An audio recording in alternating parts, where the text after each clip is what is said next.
Good morning, everyone. It's about 9 a.m. straight up on a Tuesday morning. As you can see this might be it won't be repurposed on my channel. I also welcome my YouTube audience, which is very small compared to Pod TV, but my audience knows who I am. So um, it may be repurposed on Thursday, and it may be repurposed on Thursday, and it just may be repurposed on Thursday. I don't know, and so it just may be repurposed on Thursday. I don't know, but most likely it will be. And I appreciate you guys being here. Yes, it will be repurposed on Thursday because typically my show is on Thursdays, not Tuesdays. We just pre-record it on Tuesdays. So it will be repurposed on Thursdays. But today, I want to talk about education and the riots going on in LA over education. And coming from a special ed perspective, I know this all too well. Okay, so I've thought about this topic all week and all week since it was brought to my attention last week. And then it landed up being that it was brought to my attention last week by Mark because a friend of mine who is a more recent friend happened to be a speech pathologist, and she works with a dear friend of mine out in LA, and she happens to be in the classroom teaching kids speech. So I wanted to talk to you guys about the perspective of special ed. Now, you might see, or you might have your kids tell you that their friend Tommy had to be pulled out of the classroom for special ed purposes, special education. And Tommy, in his IEP, which is Individualized Education Plan, which I have in the ISP down here for my care, which is Individualized Support Plan, and Individualized Education Plan, that's what we're talking about. That's what they use in these classrooms all across the country. I don't care if you're big, small, medium-sized school. And I know you guys know about the school shooting yet again in Nashville, Tennessee. It was a Presbyterian church. The shooter was transgender, and she was a former student at the school and got disgruntled and went into the school, taught teachers and students. 3 9-year-olds died, 3 teachers died in their 60s. So let's hope there wasn't any special ed kids in that classroom to be traumatized for the rest of life. But basically, what a special ed teacher does, and first I'm going to tell you what a special ed teacher does, and then we're going to break down what a one-on-one aide does. I was lucky enough to go to and then we're going to break down why I don't think they're getting paid enough. Teachers don't get paid enough. We all know this. teachers don't get paid enough, nor do aides, but it's a different story in itself for another day. And so, nor do aides get paid enough, but teachers do not. Teachers have always gotten paid low. And so teachers have always gotten paid low. And the reason why I think they're on strike in LA is because they are going, they want more pay and more benefits. I mean, I was very, very lucky to have teachers, and granted, I went to a private school with no scholarship. Thank you very much. No scholarship. I only took financial aid out for college, and I'm still working on a degree. But I'm blessed enough to say that I took financial aid out. I was able to pay it off as soon as I moved down here without even realizing it. And so my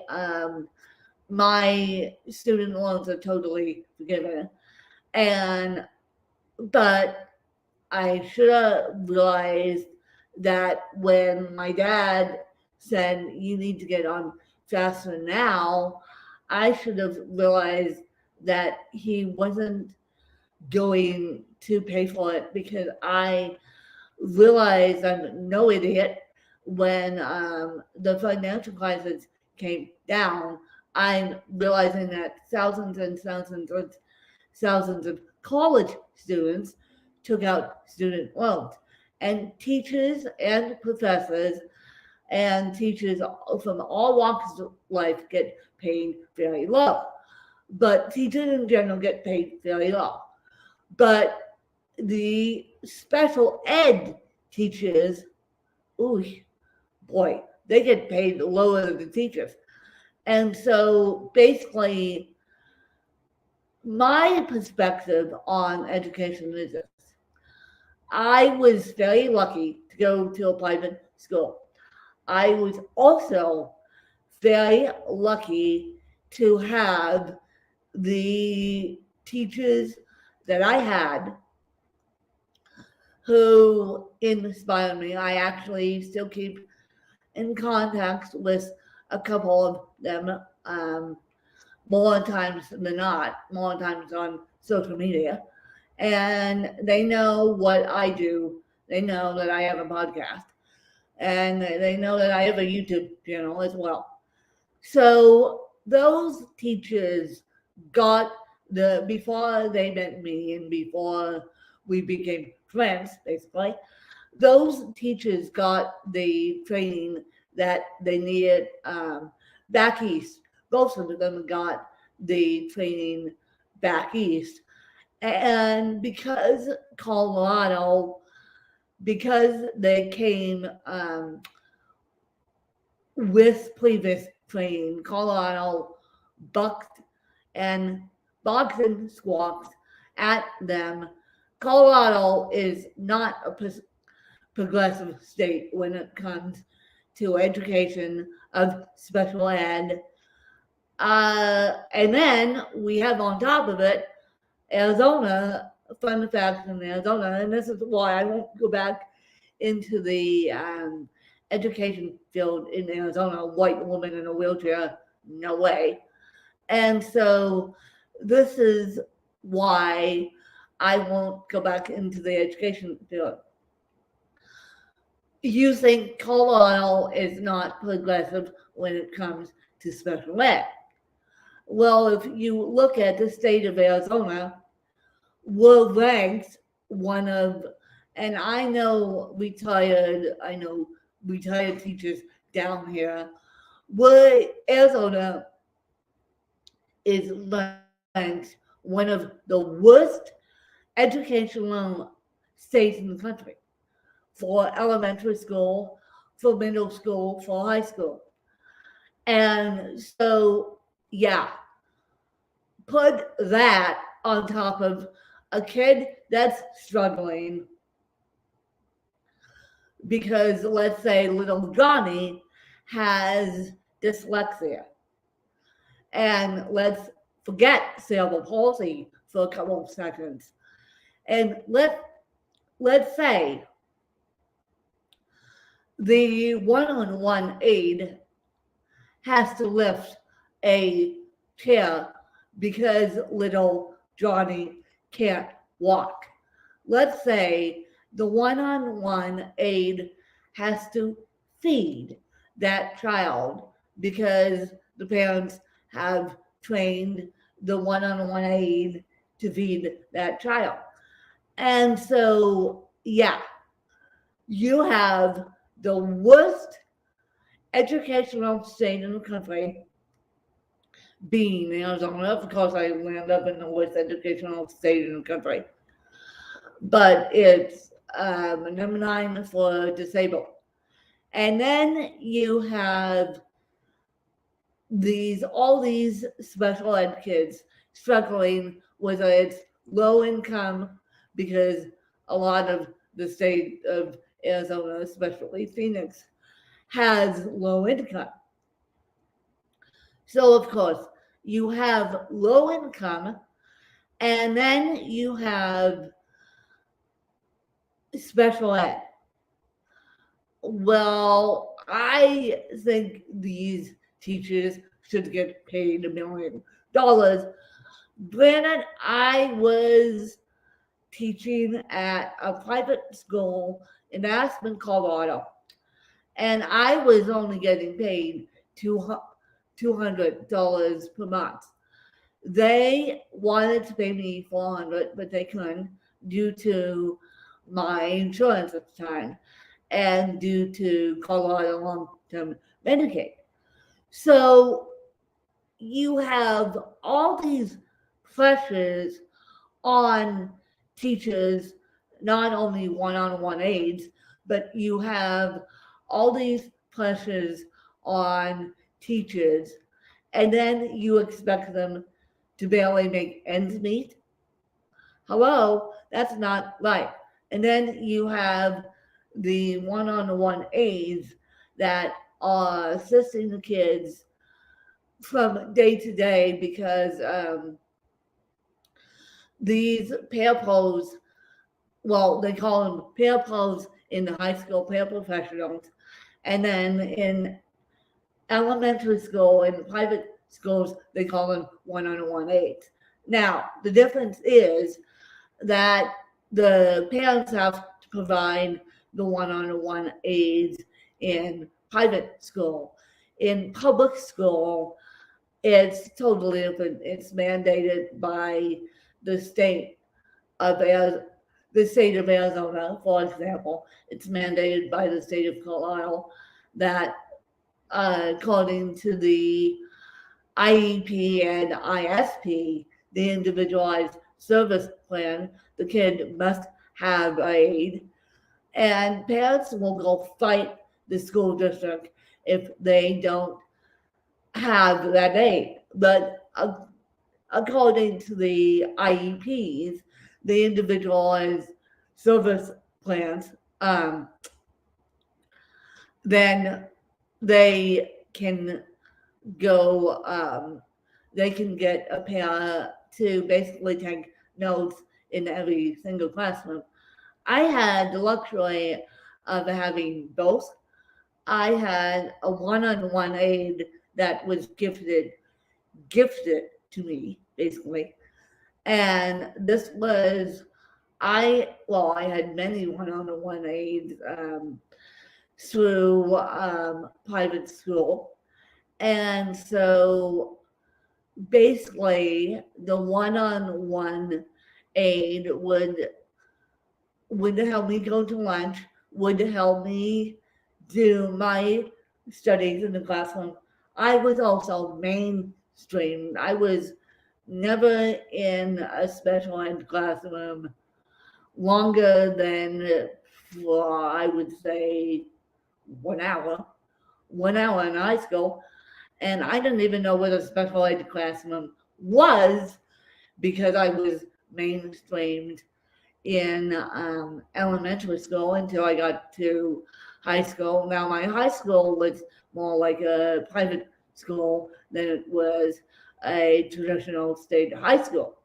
I was very lucky. That's the way Aspen, Colorado works because we have a ton of money.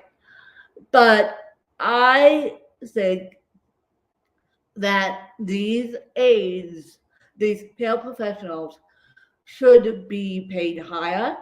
I also think the main classroom teacher should be paid higher. Now, granted, I was only working part time due to my disability.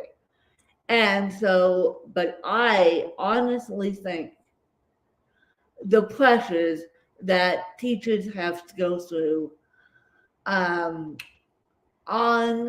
a daily to weekly basis, especially after a school shooting, yet again, I think the pressure of teaching, and that's why a lot of people quit teaching, including myself, and became a full-time content creator for those with disabilities.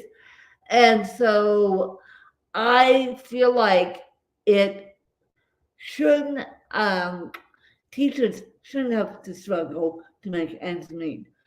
They have enough pressure on their plate to protect their kids in the classroom. And teachers are mandatory reporters. So, for those of you that don't know what a mandatory reporter is, when little Johnny is acting weird and teachers have to ask the kid, did mommy and daddy abuse you? Or all of these kids come out and say it, and because preschoolers can't keep their mouths shut, and mommy and daddy were fighting, mommy and daddy hit me, and then the teachers have to go child protective services and adult and child protective services have to get involved. I am a mandatory reporter. All my aides are a mandatory reporter. So the company that I work with, all my aides are mandatory reporter. I keep stressing to this. I should become a mandatory reporter for the state of Arizona because I need to do that out of guilty conscience too. And so eventually I will do that. But basically, a mandatory reporter has the right to call adult protective services, in this case, child protective services. So I believe that teachers should get paid highly from what they're being paid now, especially speech pathologists, which Mark and I have a good friend who admitted the other day she was a speech pathologist, and I'm still trying to get Nancy on my podcast and to talk to her about LinkedIn and speech pathology and all that good stuff. And so when you see and when your kids tell you that their friend had to be pulled out for special reasons, for special education reasons, that is what the special ed teachers do. They pull kids out, and that's what the paraprofessionals do. They follow us around like little ducklings and make sure we don't fall over and make sure we get all the help we need.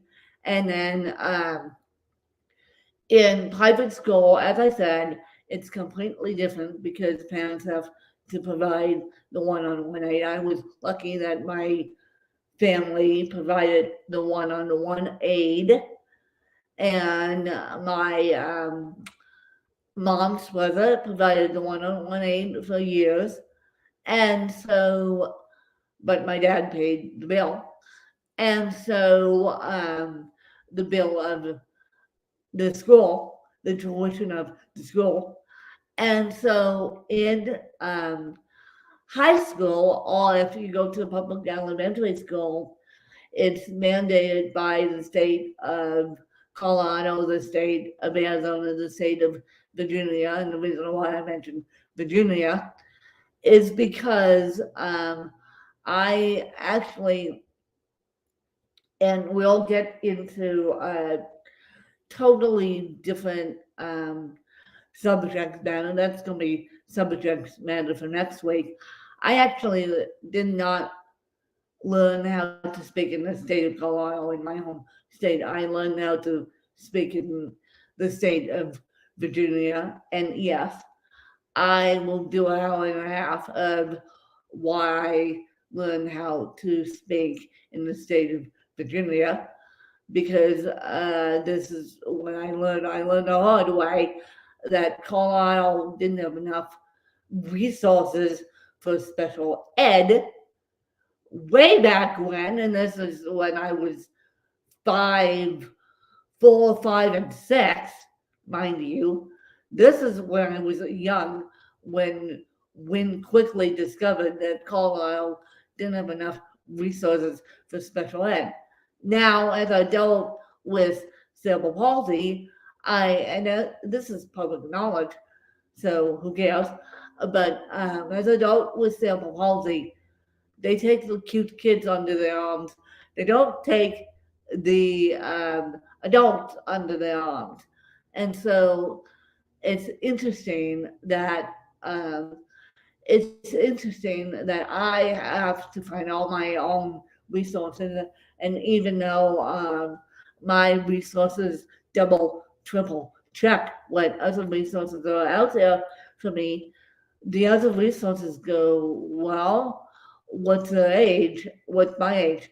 And my resources go X, Y, and Z. The age is X, Y, and Z, 34 years old, almost 35. And they go, we don't have any services for Wynn. So Wynn has to find services herself. And luckily, I have a big fan base that can help me. When the push comes to shove, I could easily get services, even out here.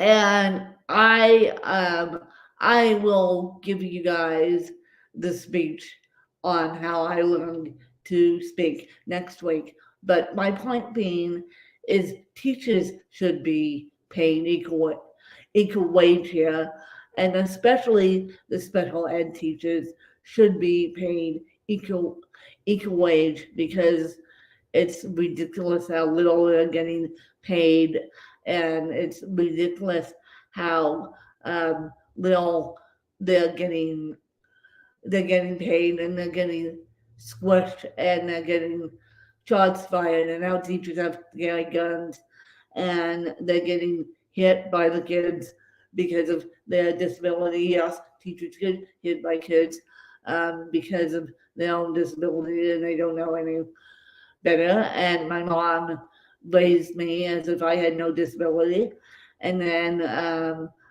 my cultural upbringing was if I had no disability whatsoever. And then I learned, I only learned in 2019 what cerebral palsy actually was, what cerebral palsy actually is, because I had to learn it after I got emotionally and physically abused after my dad died. And so I'm slowly getting over my cold wounds with that. And I'm doing a fairly good job, but there's some cold wounds with that. And so next week will be how I learned to speak. The next week will be talking about mental health and disabilities and what you should do, primarily how to prevent caregiver burnout, because I know all you guys are caring for a loved one, whether it's your parents or your family member, and caregiver burnout is a real thing. And so I think that caregiver burnout is a real thing. And so the week after next, after I give my whole speech about how I learned to speak, we're going to be talking about self-care and mental health and disabilities and how to avoid caregiver burnout. And Mark, since you're behind the scenes, do you have any questions for me? And if anyone else has any questions for me, just leave them in the comments.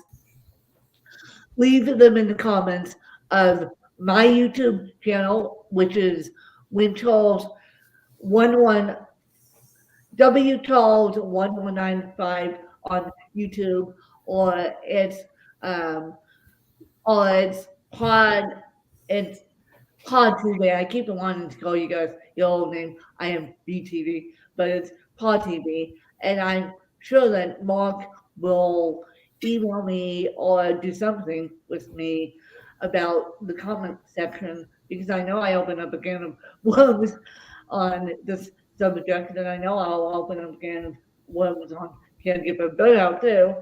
And there's nothing wrong with opening up those can of worms. We like yeah, when no, people there's open nothing worms. wrong with it.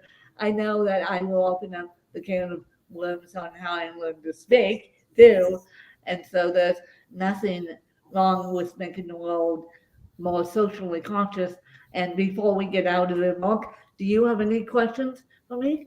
Well, I was just wondering, you were bringing up such great things about special ed and special education. I know that definitely our friend Nancy Barrows that works in that field, and definitely it'll be interesting to see when y'all two team up and all along those lines. So definitely looking forward to those conversations, and I'm sure you'll bring her on here, and she'll probably bring you on some of her platforms as well. But as you said, the teachers, and particularly special ed teachers, are not getting paid nearly enough, and definitely got to do a better job in that kind of way. I do know that sometimes the school system can sometimes push people toward certain drugs of choice when they're dealing with their special ed kids and all in that space. Yeah, And we know that that can be an yeah. issue as well, because sometimes the kid might just be being hyper, but sometimes the medication is needed and all in that. That that is an issue as well. You bring up a great point. I'm just to let you guys know, I'm on no medication whatsoever for CP. I'm on medication for osteoporosis. I take a multivitamin. I take my vitamin D, but for CP, I'm not on any medication except for magnesium to calm the muscle spasms down. But magnesium is over the counter, and so it's not prescription. And no, I don't have epilepsy, but basically in these classrooms in the last couple of years, um, people have been saying your kid should be on Ritalin. Ritalin is a anxiety calmer, and they use it a lot for ADHD.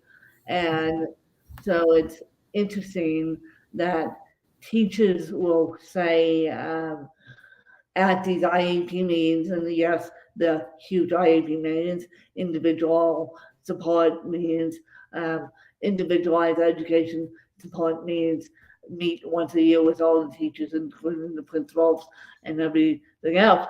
But and I've been a part of my own IEP meetings because I was able to comprehend, and they make you sign off on a bunch of documents. They come up with the next IEP meeting for the next year.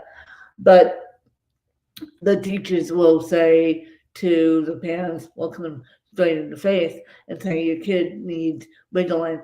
Always, always, always, and this, I'll leave you with this, always be your kid's advocate, or get um, or get someone else to be your kid's advocate. I know there's lawyers out there that deal with special ed discrimination, and so if you have special ed discrimination for your child, or for your loved one if they're in a day program. Day program is a very popular down here in Arizona. They call them DTAs, and they also use individualized service planning, those DTAs. And I'll get into why I'm not in a DTA myself.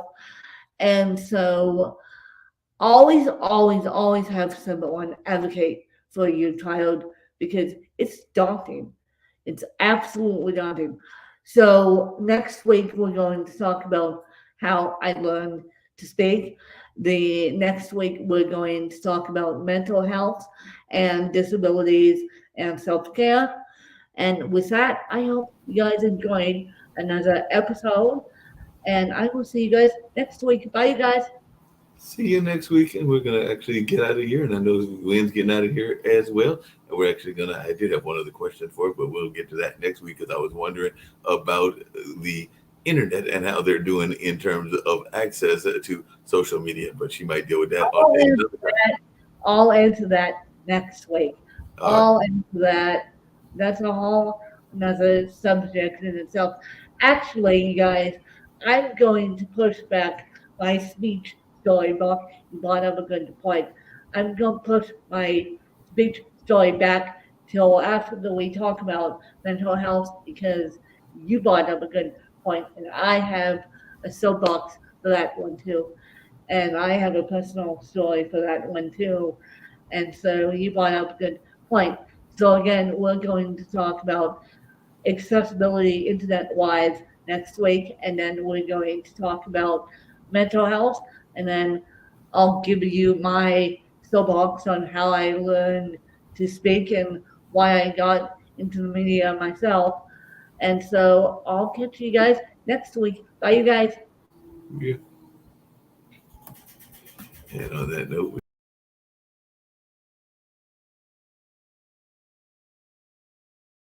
I'd like you to imagine with me, if you will, opening an app where you can collaborate with like-minded individuals from around the world, get inspiration and in-app tools to launch and grow your business, as well as share your knowledge and earn compensation, all in one app. Well, the name of that app is Truso, short for Truly Social. Hi, I'm Matthew Newman, the founder and CEO of Truso.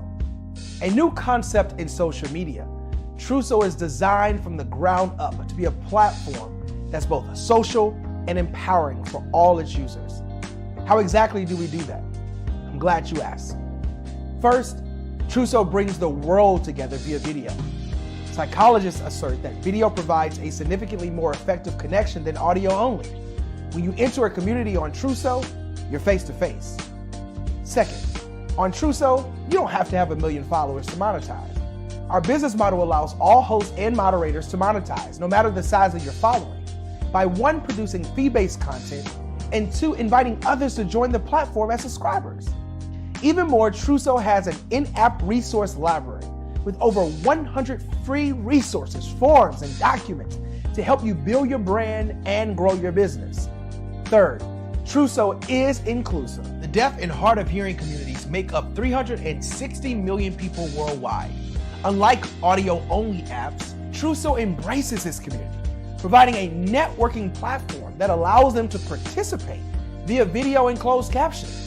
We even have a deaf and hard of hearing foundation in the works as well. Fourth, Truso is both social and safe. We refer to Truso as a virtual extension of the beauty shop, barbershop, and brainchild of the community. A place where there's laughter, along with wisdom, growth-oriented conversation, and genuine connections in a safe space.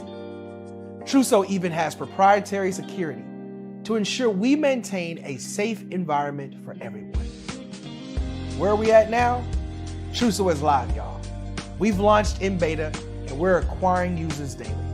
We have an incredible development and marketing team, plus amazing celebrity influencers at the table, helping us spread the word around the globe, beginning within the African diaspora and beyond by creating a safe space for growth, connection, and collaboration. We're truly excited about Truso. We've created something special for which there is a global market. And we invite you to embark on this journey with us as a shareholder. The future for Truso is truly bright. Join us and let's go there together.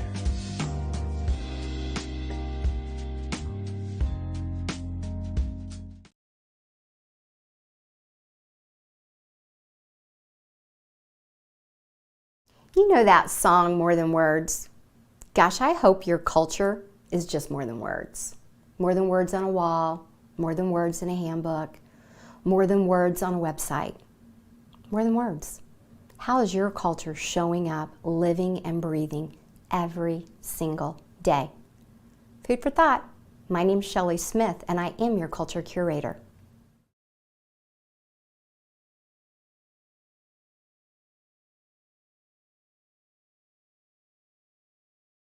What has time told you about the power of friendship in your life? Hi, I'm Trevi A. McDonald, author of the novel Time Will Tell, a coming-of-age story about the power of friendship in the lives of 3 Chicago women who are attending their 10-year high school reunion, and the sequel, Roundabout Midnight, a story about resolving issues, healing hurts, and celebrating Black love. You can find out more about my books at my website, www.drtrevi.com. Thank you.